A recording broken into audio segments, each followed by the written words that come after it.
Do you know at least one person that seems to make the most of every situation? Someone who has great success at the act of manifestation, the act or product of bringing about change through the direction of consciousness? You may even have felt a little jealous of the person because it appears they have everything, seemingly getting these things with minimal effort as though they were born lucky. Well, it is probably time you understand that the power of manifestation lies within each of us and it is up to you to learn more about it. Attracting abundance is knowledge. Just like any other skill people have, manifesting is no different. Skills like playing a musical instrument or making gourmet meals require time and commitment to learn and practice. So does the skill of manifesting.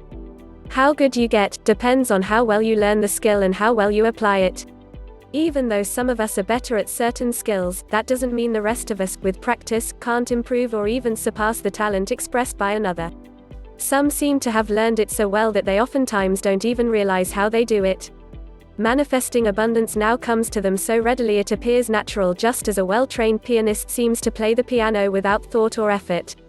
They learn to believe wholeheartedly that they simply deserve something, it is now part of their reality. Those are the ones that seem to be born lucky. Luck is not how they got there. So, how can you start on your journey towards manifesting great things for yourself and those you love? Here is the first step: a basic understanding of the law of attraction. Gaining a good understanding of how the law of attraction works is the first step in bringing abundance into your life. You can create our own reality.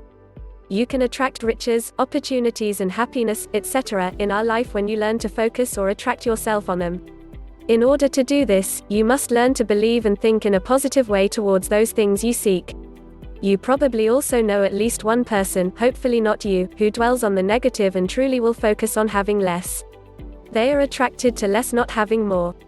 When you focus on "I hate my current employment," then you will never notice the aspects of your employment that might be satisfying.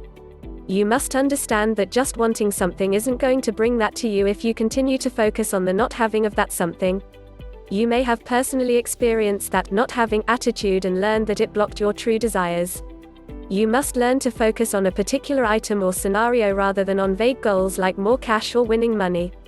Focusing on winning the lottery, for example, is a fruitless event. Although, through luck, some win lotteries, focusing on winning the lottery is kind of like focusing on not having. Oddly enough, many who focus on winning naturally dream of what they could do to help others, even though many of those dreams could actually already be done with their current incomes on a smaller scale, but they don't. This is probably because they focus on what they perceive as the not having or having so little. With this attitude, they end up believing that those dreams are only possible by winning the lottery.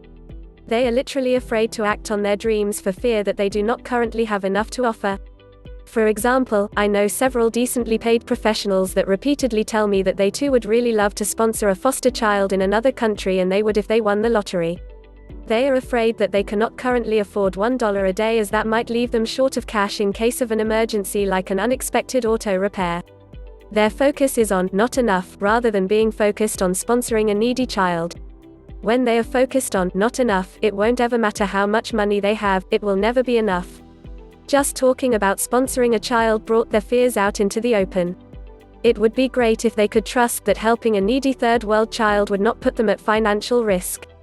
So what I would tell these professionals, who would like to sponsor a child but feel they just cannot, is that they focus on visualizing a starving child being fed by their contribution and perhaps a wonderful letter from that child, complete with a photo to be proudly placed alongside other family pictures. This would be a positive image, thought, to get that picture to become a reality. Perhaps talk it over with the rest of the family to see what they could do without to create that $1 a day. This is the first step in learning how to manifest their lives. This same first step will work for all aspects of life, from healthy, happy relationships to personal wealth.